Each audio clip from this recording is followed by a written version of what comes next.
kwa sababu ni muumini wa demokrasia, akasema hatuwezi kuiendesha nchi namna hii. Nchi ni ya wote.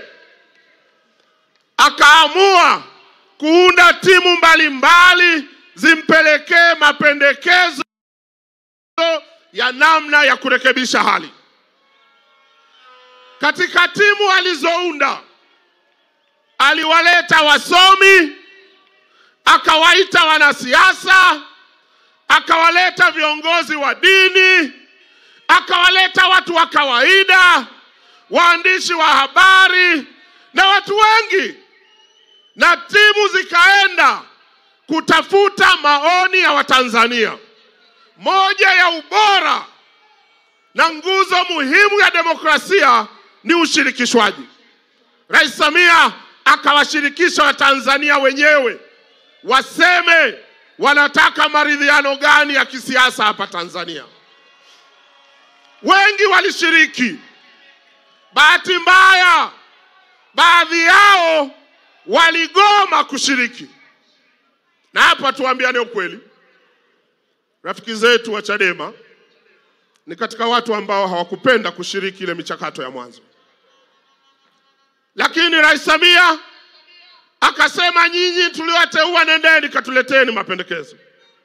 Na hawa waliogoma bado akaamua kuwasikiliza, kutimiza nguzo ya muhimu ya demokrasia. Wengi wape, wachache wasikilize. Samia aliwasikiliza.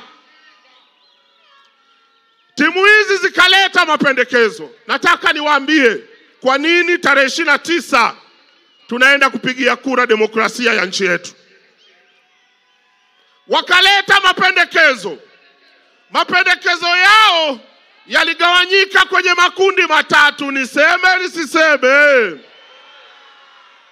Kundi la kwanza ni la yale mambo ambayo yanahitaji utashi wa kisiasa, hayahitaji sheria wala mabadiliko ya katiba. Rais Samia akayachukua, akasema haya natekeleza.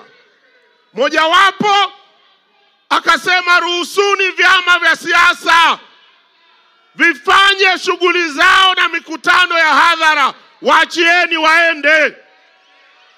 Na leo tatoboa siri, niseme nisiseme, uamuzi huo haukuwa rahisi kukubalika ndani ya Chama cha Mapinduzi. Lakini kwa sababu Rais Samia ni jasiri, aliwashawishi wenzake, akasema waruhusuni. Tena walio nje ya nchi warudi nyumbani.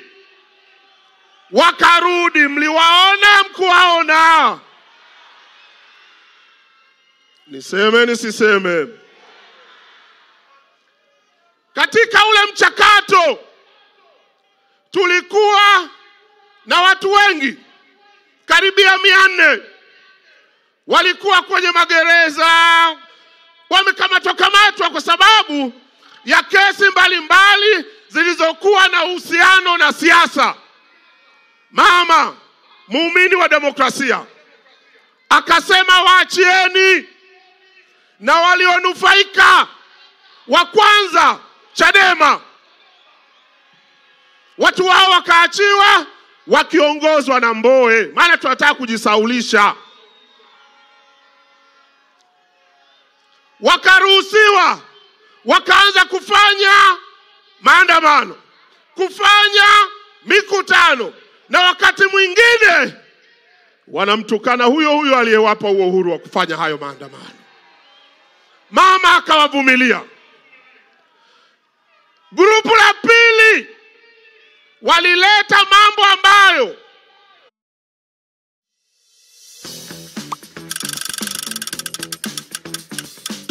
Congratulations. Moja, marekebisho ya kuipa uhuru zaidi tume ya uchaguzi. Mama akakubali. Mnataka nini? Tume huru.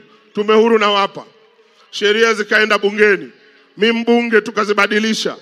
leo uhuru wa Tume ya Taifa ya Uchaguzi sio wa viwango vile tulivyovizoea. Upatikanaji wa watumishi wa tume, utendaji wa watumishi wa tume, lakini leo hata namna ya kuwaondoa hakuna mtu mmoja mwenye uhuru wa kumgusa mkurugenzi wa tume ya uchaguzi. Hata rais mwenyewe hana mamlaka hiyo. Sheria imetungwa. Muumini thabiti wa demokrasia. Na ndio maana tarehe 29 tunataka tukapigie kura demokrasia yetu. Mama akafanya marekebisho. Nyie mtakumbuka chaguzi zilizopita, mgombea wa chama kimoja akibaki peke yake anatangazwa amepita bila kupingwa. Jamaa wakasema huu mwanya.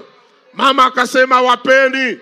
Leo hata ukibaki peke yako unapigiwa kura za ndio na hapana. Sasa niseme nisiseme, yakabaki mambo ambayo yanahitaji mabadiliko ya katiba.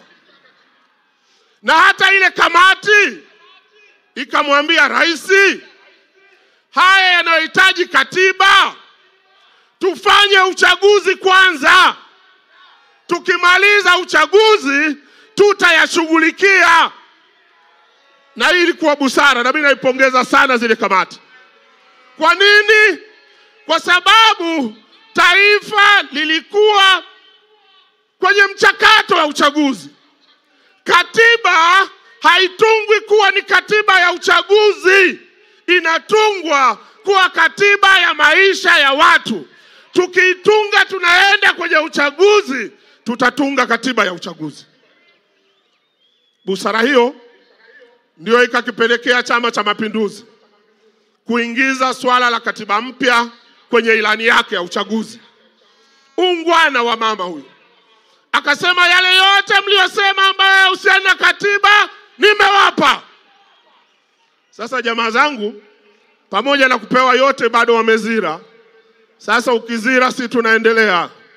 Tunachotaka ukizira, zira mwenyewe, usisababishe wengine kuzira. Zira wewe na wenzako, kalale nyumbani. Waachie Watanzania haki ya kupiga kura tarehe 29. Tafsiri rahisi. Ngoja nizione kura za Rais Samia. Hebu nyosha mkono namna hii. Samia oye! Ngoja niseme nisiseme. Kwa hiyo yoyote anayeipenda Tanzania, muumini wa kweli wa demokrasia, atakubaliana na mimi kwamba tarehe 29 ukienda kupiga kura, unapigia kura mchakato wa katiba mpya ya Tanzania kusimamiwa kwa mujibu wa utaratibu. Sasa anayepinga hilo abaki nyumbani. Anayelitaka hilo twende kwenye vituo vya kupigia kura tarehe 29 tukamalize mambo. Leo jamaa walikuwa wanasema hatuna imani na wakurugenzi wa halmashauri kusimamia. Mama akasema wapeni. Sheria imebadilishwa. Wasimamizi watatokana na watumishi wa umma waandamizi.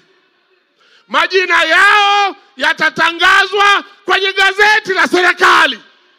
Sasa wakati mwingine ukiwa na mtoto unampa kila kitu anazira, unamwacha pembeni, njaa ikimkamata atarudi mwenyewe.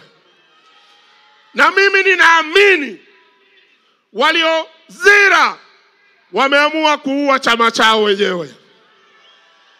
Sasa kama wameamua kuua wenyewe, walikitengeneza wenyewe, wamekiua wenyewe. Watanzania, usizire na anayezira. Tarehe 29 twende tukapige kura kwa demokrasia ya Tanzania. Tumpigie kura mwanademokrasia wa kweli, muumini wa demokrasia, Dr. Samia Suluhu. Tarehe 29 Oktoba 29, ninawaomba Watanzania na hasa vijana, watu wote waliotafuta shortcut, njia ya mkato ya kuendesha demokrasia za nchi zao, leo wanajuta. Tanzania hatuna sababu ya kwenda huko. Chama chetu kimeonyesha uthabiti kwenye demokrasia. Mgombea wetu muumini wa demokrasia. Wale wote wapenda demokrasia, natoa wito kwenu, tarehe 29 twendeni tukamchague mwanademokrasia mwenzetu. Samia oye! Asante sana ndugu